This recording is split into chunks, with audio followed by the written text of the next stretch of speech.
I'll call this regular council meeting in the Village of Grand Manan to order at 7:30 p.m. With us for prayer, we have Pastor David Smith. Let us pray. Gracious God, giver of all good gifts, we thank you for our beautiful home in Grand Manan. Thank you for the bounty of the sea and the land. Thank you for every citizen. And we pray for those who are in need. We also thank you so much for our mayor and council for their work, diligence in serving this community. And we pray your blessing upon this meeting tonight. Guide and direct their conversations and their discussions and plans. In Jesus' name we pray. Amen. Thank you. Just a couple of opening remarks tonight. We had the grand opening of the hangar this afternoon, so I'd like to thank everybody who came out for that. Very well attended, I thought, for a Monday afternoon. And I just want to reiterate again here what we said this afternoon. I think we have to say a huge thank you, particularly to the local contractors and companies who stepped up and worked evenings, weekends in bad weather conditions and really got us up and functional. And it's a beautiful building out there, if I do say so myself, and it's really good to see it finished and put a period at the end of that project. So just a thank you to everybody on that one. The other thing, it wouldn't be November if we didn't say good luck to our lobster fishermen. The season starts next week, and our island depends very heavily on that for our economy, and just want to recognize that that's happening next week. So other than that, I didn't have a lot of other things that I wanted to say, so maybe we can just move on to disclosure of conflict of interest. And hearing none, we'll move on to the adoption of the minutes. We have the regular council meeting of October 6th, as well as a special meeting of October the 8th.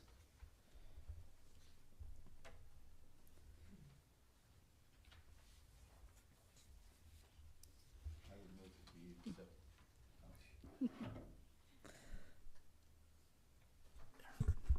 I move that we accept the minutes as circulated. You heard the motion from Councillor Green. Do we have a seconder? Seconded by Deputy Mayor Fitzsimmons. Question? All those in favor? Aye. Contrary minded? Motion carried. Item number 6 is additions to the agenda. I have one invoice to pay under the General Capital Fund for Urquhart Quality Homes.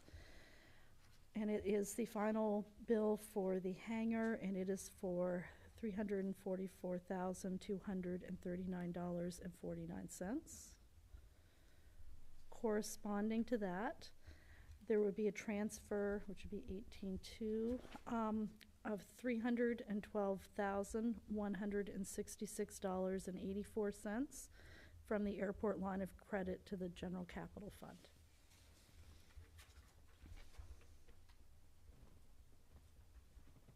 I'm not sure if there are any other additions, but that was what I had on my list.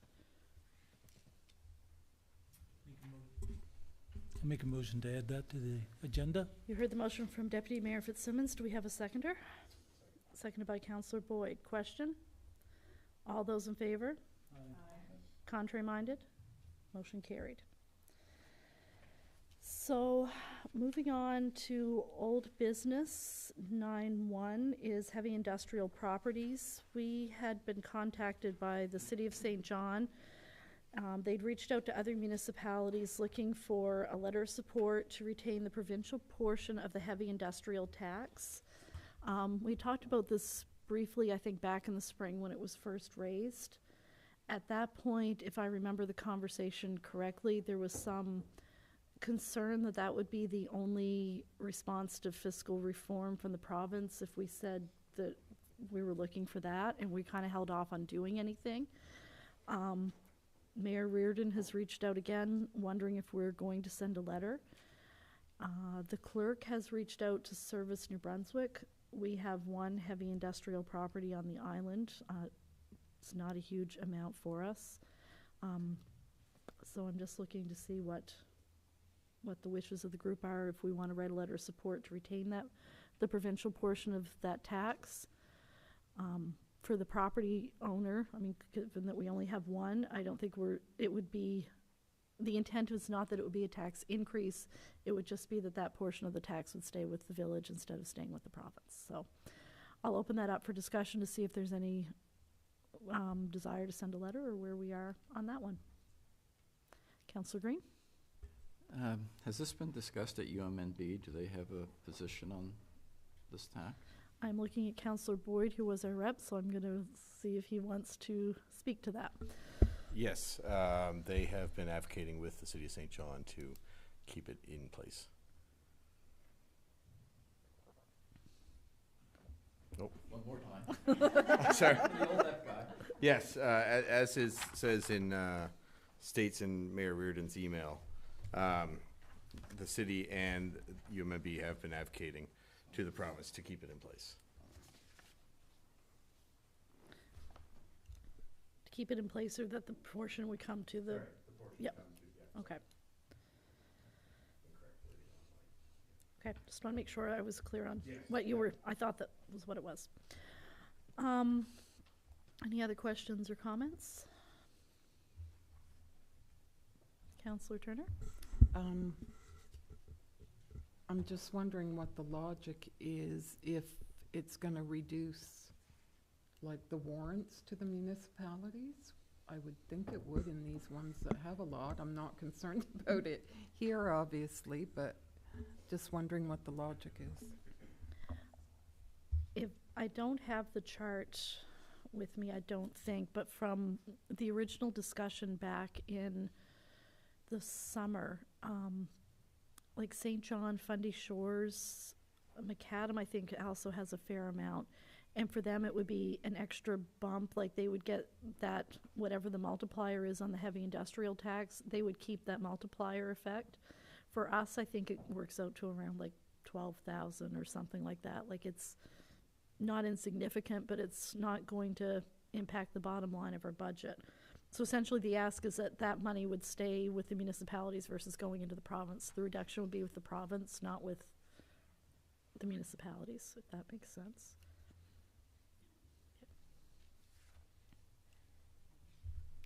So do we want to send a letter of support, or what's the wishes of the group? Yes? It's- I don't know, I may be reading this wrong, but it just doesn't seem like it would be fair to those who don't have that type of, you know, those properties where they can have the option of doing that, I guess. It may make some difference for us, but I'm sure there are lots of them, like more residential ones, that wouldn't even have that option. If it was going to, like, maybe offset, like if it was guaranteed to offset some of the impact of the heavy industrial or something like that, then I could maybe see it, like, see supporting it, but it just, if it's just theirs to keep and do with what they want, then it seems like there's an unfair advantage there for the more industrialized municipalities. I think, yeah, Councillor Boyd? Well, what they have been doing, and again, it's in Mayor Reardon's email, not earmail. Edmundston is using it to help mitigate the impact of the mill in this community. So it's kind of that's kind of the thought process behind it staying with the municipalities rather than go to the province. So each municipality can use it to mitigate the effects of heavy industry in their location, whether it be cleanup or noise dampening, construction things, stuff like that. Okay. Yeah. Okay. Anyone else?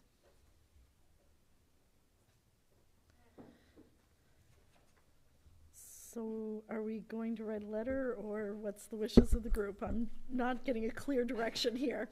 I'll make a motion that we write a letter in support of municipalities retaining the provincial portion of the heavy industrial tax. Heard the motion from Councillor Boyd. Do we have a seconder? I'll second it. Seconded by Councillor Ballantyne. Question? All those in favor? Aye. Contrary minded? Motion carried. 9.2 is the rural plan. So last week we had the information sessions on Thursday, one in the afternoon and one in the evening. I'd say probably 40 to 50 people here total, just a guesstimate without counting heads. Thought they were good meetings. There were some more concerns raised. Xander has suggested that he has his notes from those meetings. Esme's been sending him the letters that we have received so far. He would like to talk about what changes, if any, we want to make to the rural plan before we advertise our public hearing, because if we make substantive changes after the public hearing, then we have to have a second round of public hearings. So he'd like to have that conversation. So I'm going to suggest that we ask the clerk to set up a meeting with him and us sometime in the near future to have a discussion about what we've heard so far and what changes we may like to incorporate. I don't know if anybody else has had any thoughts on that or if there's any other comments. And Councillor Ballantyne has leaned forward, so I'm going to turn it over to her. So would we talk about the letter from the PAC at the same meeting? Exactly. He's asked for a copy of that. We had a letter from the Wildlife Association about the shooting range because they were concerned about what the wording around that was in the rural plan. And I said that wasn't something that was really on our radar. So I thought that was good to get that feedback. I think we've all talked about extending the mixed-use zone out the Dark Harbor Road, so if that's something we do want to do, to have that conversation, some of those pieces, and then have a more, maybe put together isn't the right word, but a more accurate reflection of where I think we are after having the input that we've received so far. So is that fair? There's been a few other letters that have come in as well that Esme has them all in a file, so she was scanning them. We'll get copies of them and go from there. But those were kind of the substantive ones that I think have come in. So, okay. Does that make sense going forward? I don't know if anybody else has comments or concerns on where we are or what you think the next step should be. We're all good with that? Okay. Sounds good. Item number 10 is the 10-minute open session.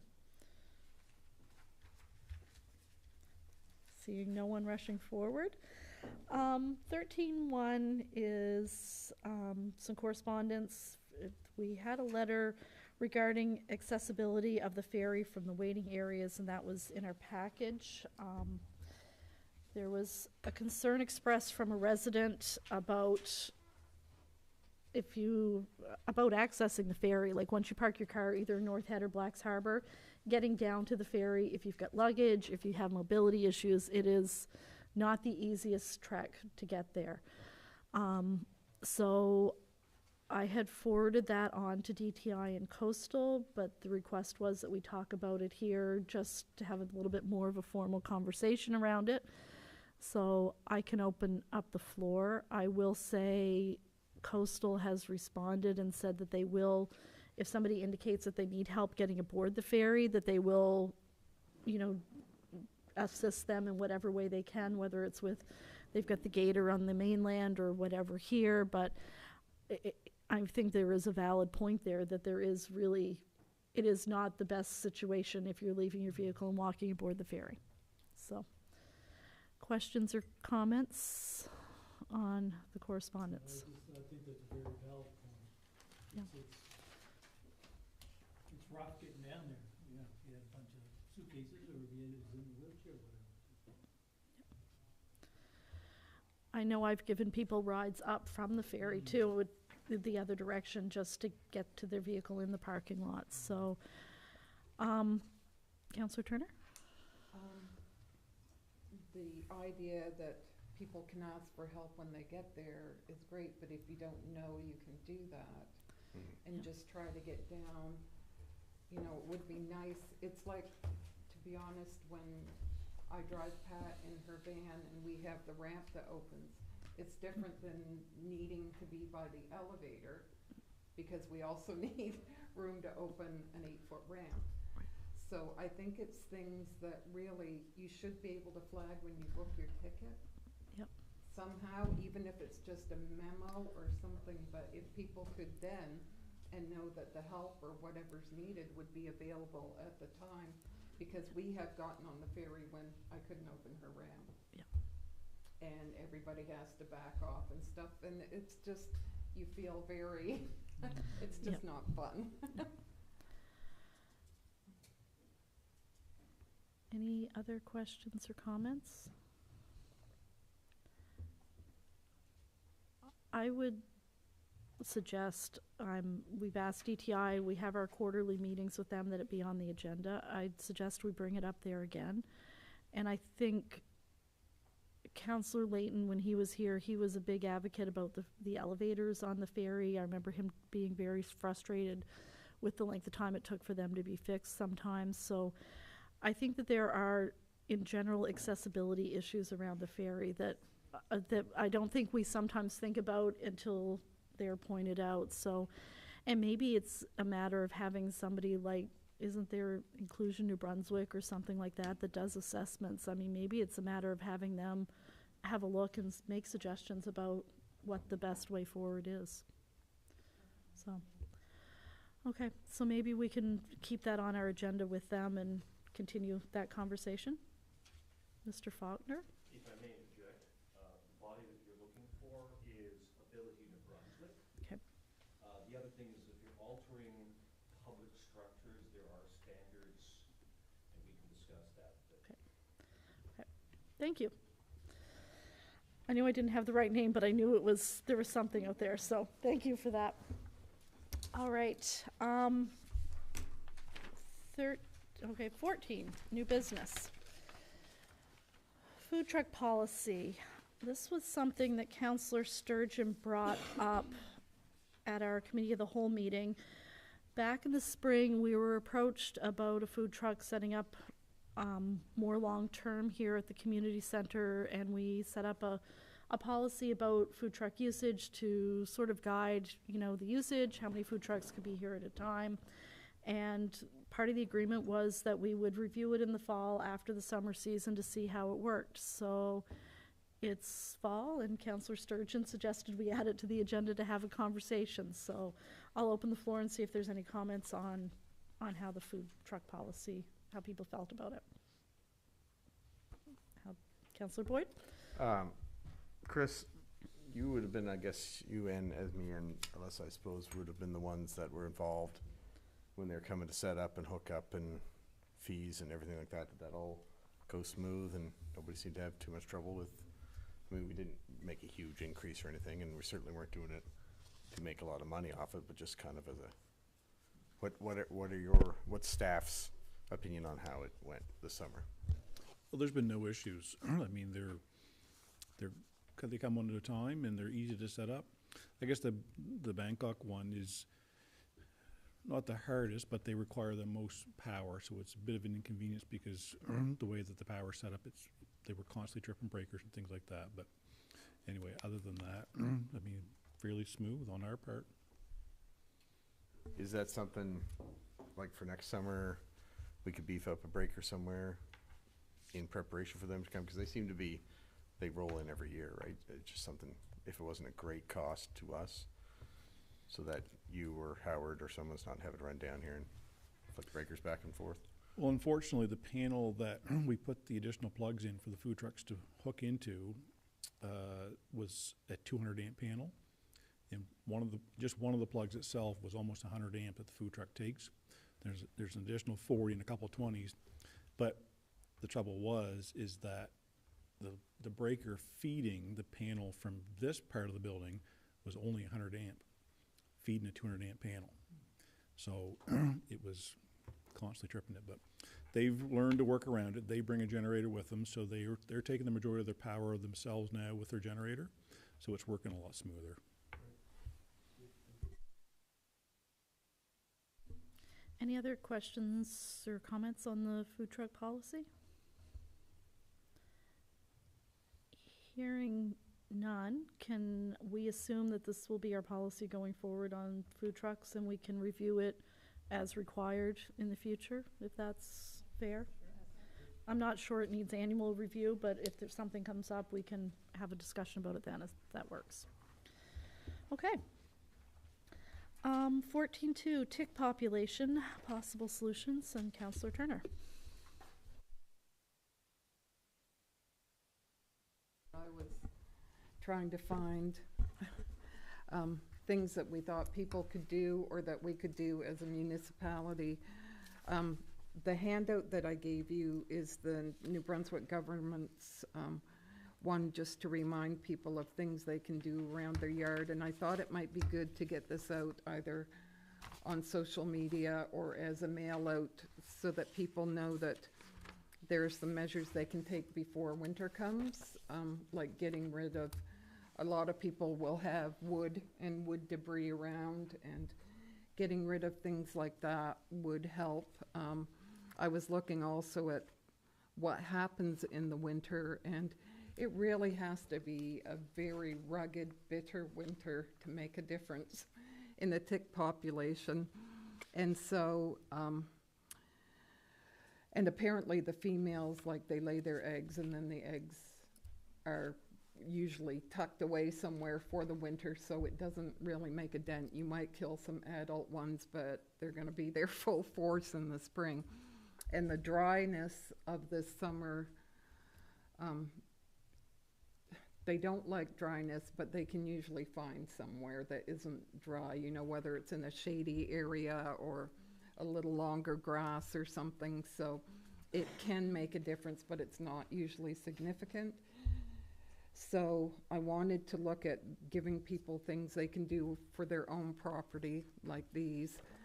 But I also read several reports of projects that have been done to reduce the tick population, and usually it's through deer feed.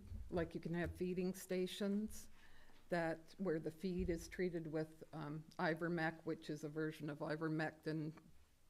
There's one that's particularly good for killing ticks, like one version of it. And what they do is they set up like a broadcast feeder that's like gravity fed. It's not a huge deal, but when they eat that, automatically the ticks are killed that are on them. I don't mean immediately, but it does happen.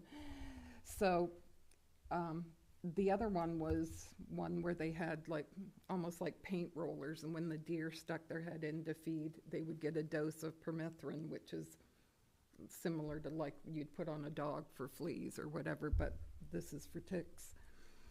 But that one seemed a lot more complicated, and you also run into the issue of having something like permethrin out there in the open, you know, for anything to get at, like if something, you know, if a deer even licked one of these posts or whatever, it would not be good. So because the ivermectin has no downsides really, because even if another animal ate the corn or whatever you put out, they're basically being treated for ticks as well. So I thought it might be a good idea, because there really doesn't seem to be any initiative on reducing tick populations. It seems to be how to look for ticks on your body and all this stuff, and I'd really like for us to be able to take a proactive measure, and I think the only way to do that is to try to reduce the tick population, because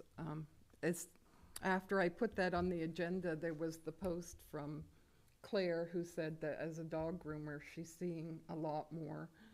And someone else had a post about how many they've taken off their animal, and we're seeing an increase in Lyme disease. So that's kind of where I wanted to go. I did want to get the word out for people to be able to help on their own properties, but I would like to present something to the government to say, is this a possibility that we could have these feeding stations? I know there are places where deer are on the back of people's properties, so they could be monitored easily, or you could set up wildlife cams or something to make sure they're getting used or that they're still in place and all that. But for what it seemed to be a minimal layout, it seemed to make a lot of sense. I think it's getting to be pretty desperate in the whole like southern part of the province, and nobody really seems to be doing anything about it. And they also said the deer often get anemic, so you end up with a very unhealthy herd, which is not good either. So that's just kind of what I wanted to put out there, getting this information out and seeing if we could, you know, maybe start a bit of a hair under the government, so. Questions or comments? Councillor Toll?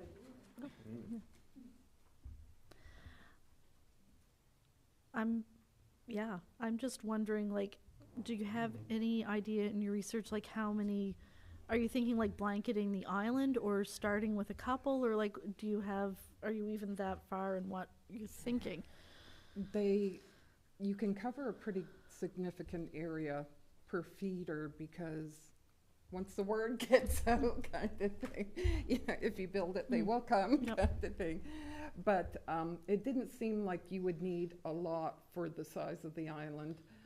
And I would think starting with between half a dozen and 10 would probably make a significant difference.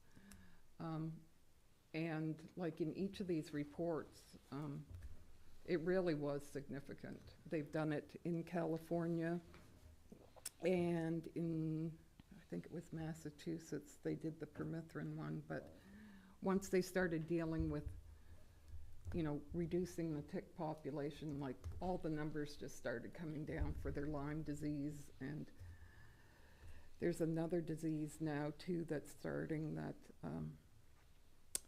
attacks the red blood cells. So it's something that I really think a proactive measure is required on. Councillor Green? I know they have a program for feeding raccoons and other animals for rabies. I think we should write a letter to, and I'll make a motion, that we send a letter to the Department of Natural Resources, deer biologist or whoever, telling them what our concerns are and thoughts, and see what would be involved in getting a program set up here. You heard the motion from Councillor Green. Do we have a seconder? I'll second it. Seconded by Councillor Turner. Question? All those in favor? Aye. Contrary-minded? Motion carried. I will say, I think Graham and Ann provides a good opportunity to try something like that, because we have, our resident deer population is our resident deer population, so you can tell if it is having an impact or not. So it might be a good way to, if it works, to be able to share that with other communities, so. Okay. Item number 16 is bylaw, composition and remuneration bylaw. It's the third reading. There was one change from what we had emailed out that I just wanted to flag. The suggestion was just for clarity, because when we talk about the composition of council, it says right now, currently, the council consists of a mayor, a deputy mayor, and 7 councillors. But the deputy mayor is not elected individually, it's elected from one of the 8 councillors. So the suggestion was to change the composition wording to say the council consists of a mayor, 8 councillors, one of whom is deputy mayor, just for clarity, so that it reads a little bit clearer as far as elections, New Brunswick, and that sort of thing. Were there any other questions or comments on the bylaw? So with that, I think we could do the third reading in title only. Oh, and we had the wrong number on the one, when we read it last time. It's, the correct number's on there now, it's 6225. Okay, so this is the third reading of bylaw number 6225, a bylaw of the municipality of Graham and Ann respecting the composition of the council and the remuneration of the mayor and councillors. And that's a motion to accept? Motion to accept, yes. I heard the motion from Councillor Greenlaw. Do we have a seconder? I'll second. Seconded by Councillor Valentine. Question? All those in favor? Aye. Contrary-minded? Motion carried. Item number 17 is approval to pay the following invoices from the general operating fund. We have Approach Navigation Systems for new lights, $14,423.88. Dutchman Contracting Limited for DTI Airport Road Paving, $38,870. LSW Wear Pats for DTI, those for plow blades, for $6,210. Waterfront Fabricating, that's also DTI, for plow repair for $1,710.40. And White Ice Limited for arena ice supplies for $1,580.45. I'd make a motion to pay those invoices of the general operating fund. You heard the motion from Deputy Mayor Fitzsimmons. Do we have a seconder? I'll second. Seconded by Councillor Greenlaw. Question? All those in favor? Aye. Contrary minded? Motion carried. And from the General Capital Fund, we have 3 invoices. One from Lindsay Construction, progress claim number 13 for $173,184.14. From Michael Green Electric for the Hangar Generac for $17,111.61. And from Urquhart Quality Homes for, again for the hangar, for $344,239.49.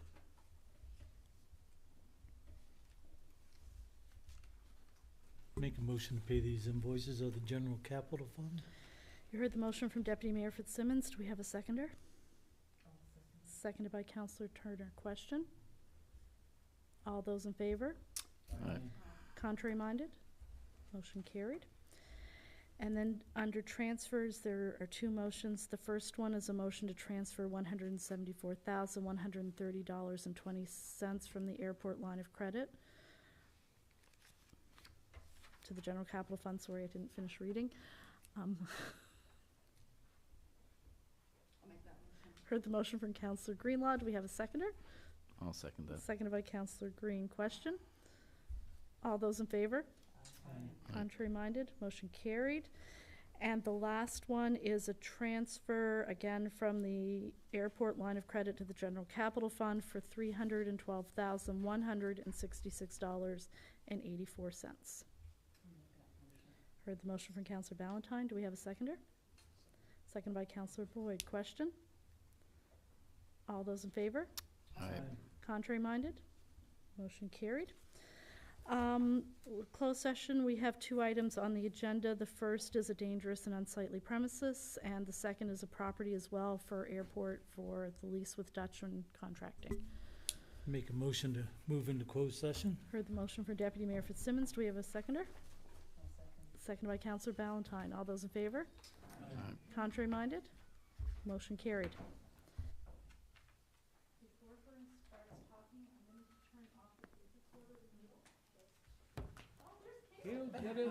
Where do I go? Once again, I get to tell Vern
I'll recall this regular council meeting in the Village of Grand Manan to order. We were in closed session to talk about 2 items. The first was a property issue for dangerous and unsightly premises. The property owner has come into compliance, so there was no action needed on that item. And 19.2 was the property for the Dutchman lease at the airport, and we have given staff direction on the next steps with that project. So with that, our next regular council meeting will be here on December 1st at 7:30 p.m. Make a motion to adjourn. Thank you very much. Thanks, everybody.